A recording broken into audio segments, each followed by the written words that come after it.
Okay, so this is our entrance. We're using it as our entrance now. We used to use the other area, but this is definitely going to be our entrance when we get the building added. So check it out. If I'm a new guest, first thing I see is the sign down there, right? But then I'm coming in. We got some trees. They need a little bit of TLC, especially a couple of those oak trees far out there. We want to lift the bottom of them. Not that big of a deal. I remember last year going out there doing some of that.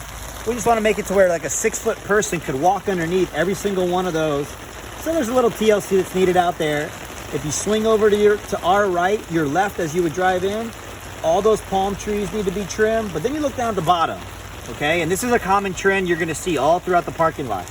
You're going to see oak trees on the bottom that need to be lifted so vehicles and people don't get clotheslined, and people can pull into all the parking spots. That's going to be the first trend you're going to notice. The second trend you're going to notice is the palm trees all need to be trimmed, which is just a typical maintenance thing.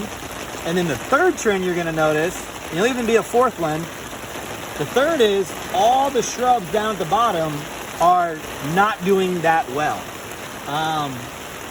Those guys just need to go away, because if they're not going to be on a proper maintenance schedule, even if they're native, even if they're drought tolerant, they're just going to continually looking like that.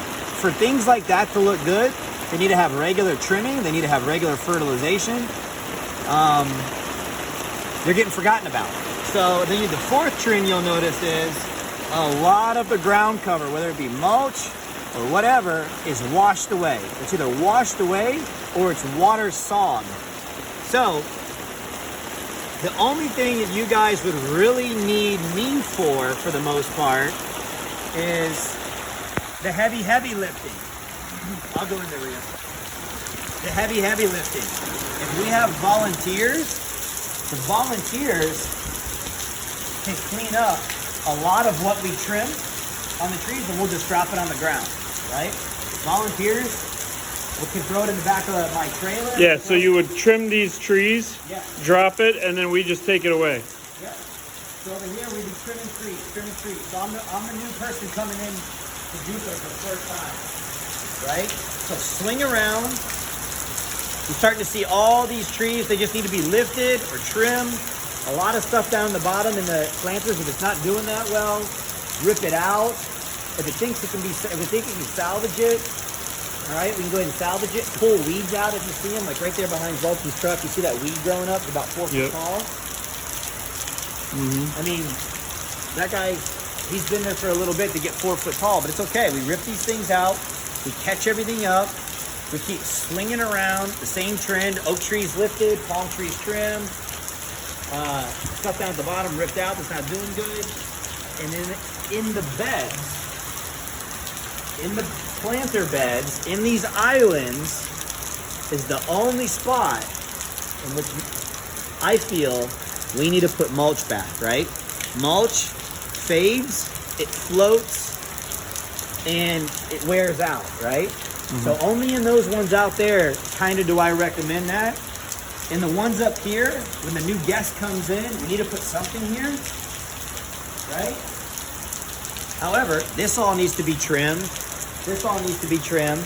But as you can tell, we've got a major drainage problem here. And then over here, so mulch is going to want to float, right? And then we have water coming straight off into these bushes here all the way down. And when it's pouring rain like this, it just pours out like a waterfall. Yes. So the mulch is going to be wasted money. Really what this needs, this is a drainage issue.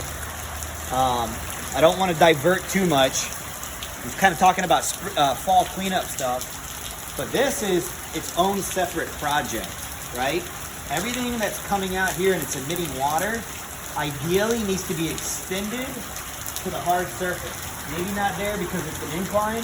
So you take it out like this pipe, you run it down there to where it's a lower elevation, and you have the water jetting out onto a hard surface, so none of this erodes. However, this has been eroded for a couple years now, so it's lower. and it needs to be raised up. Well, it also needs to have a ground cover. So the best way to avoid further erosion and to have a ground cover and to raise the level is rock. Now, rock gets expensive really, really quick. Rock is an investment. But this type of thing right here, I didn't even take measurements. The cost alone for rock for this, you're talking at least $1,000 of rock to go in here. Forget spreading it, forget delivery, forget all that. Just the rock alone. But this is a major drainage issue. This needs to be dealt with. But Zoltan and I noticed that as we were walking around. Yeah, let's walk over this way and we'll see the lake that has formed right up to here.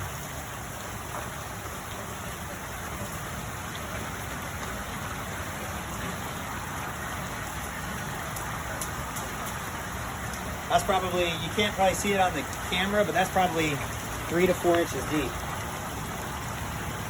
No, that's closer to 3. And it's all the way down. And then it flows over here, and this is completely soaked as well. Completely soaked. So I don't know what the best fix for this is once we repipe all that water onto the hard surface, because this still might get filled up. But maybe also too over here. I don't know. I'm not a construction contractor type of guy, right? But maybe we could just make like a little cut right here to where the water could drain out. Just a cut here and like a cut there, and like pop out a chunk of concrete and the water could drain. Because this thing is set up to be a water island. And this is very deep. I mean, this is, well, I guess not crazy deep. But so we got a drainage issue. But again, let's go back to the short term for fall cleanup, right? Fall cleanup, lift a lot of these oak trees, trim all the palm trees. I think Zoltan and I counted, and we had 39 palm trees. Oak trees, we didn't even count those, but there's probably just as many. So you're probably looking at like almost like 80 trees that need to be trimmed. Not greatly trimmed, but trimmed. Palm trees more than oak trees. Leave everything on the ground. Everything that's dead, anything that's dead because it's being water sogged and is never gonna really have any chance of coming back, rip it out, because that's something you really don't want volunteers doing, but leave it in place, right? So it can be thrown in the back of a trailer. Hedges need to be dramatically cut back just so things look better for those new guests. Same trend all the way around. You see the same thing. The oak trees, the palm trees.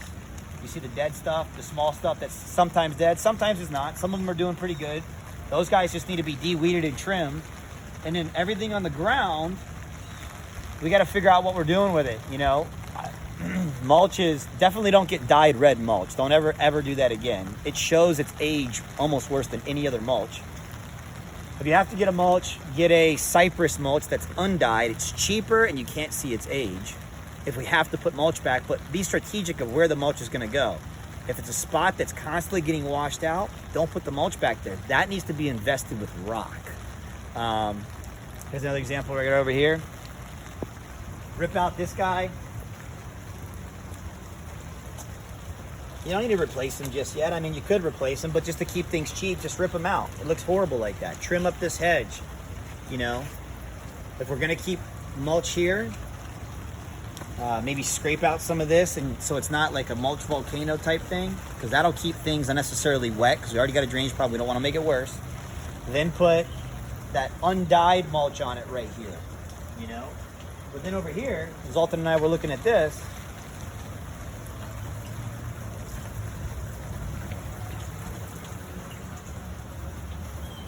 My opinion, minimalist is the way to go with this entire property. The less maintenance, the better. These are called Indian hawthorn. These little guys, one of two things you're supposed to do with them. You either plant them real close and they grow together and they make a sheet, which these aren't doing, or if you're gonna keep them individualized, you make them into globes. Do we really wanna do that? Probably not. Rip all that out. Keep the palm trees. Rip out like this dead tree right over here, but then just go from that hedge all the way over to pretty much that hedge over there, and just put grass. And keep it cheap, keep it low maintenance, grass. Trim up these palm trees, super low maintenance. When you see stuff like this, instead of it eroding down here, we extend that all the way down to there. Forgot to mention over there when Zoltan and I were showing you those big accumulations of water with a drainage, all that's got to be extended out. There's probably, I think we counted like 5 or 6 gutters over there. Extend every one of those out and rip out as much of that stuff as we want to where it's not going to look horrible and it's not going to stay overly soggy with a little bit of mulch that's left. Extend all these gutters out, all of them out. Extend them out, make it grass, make it super low maintenance. Come back here. Trim up the nice hedges we're going to keep, trim them up. If we're going to keep mulch in certain areas, do the undyed cypress mulch, save you some money, you know, make it look prettier. Look right here. Here's another good example. This drain is starting to almost like wash out underneath the building pad right there. And it's going all the way down up into there. We need to channel that. Well, it's going to be kind of difficult to channel it with all this stuff in there. You know, like this should have never been able to grow over that. That should have ended before the drainage pipe came out, in my opinion. Rip this out, make it grass, extend it out. Simple, easy, easy stuff. Back over here where the water system's at, you know, a couple of those are dead right there. Maybe somebody spilled chemical on them, not a big deal. The ones that are good, trim them up. The ones that are dead, get them out of here.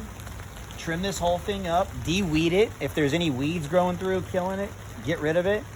And then, well, we can just cut through right here, I guess.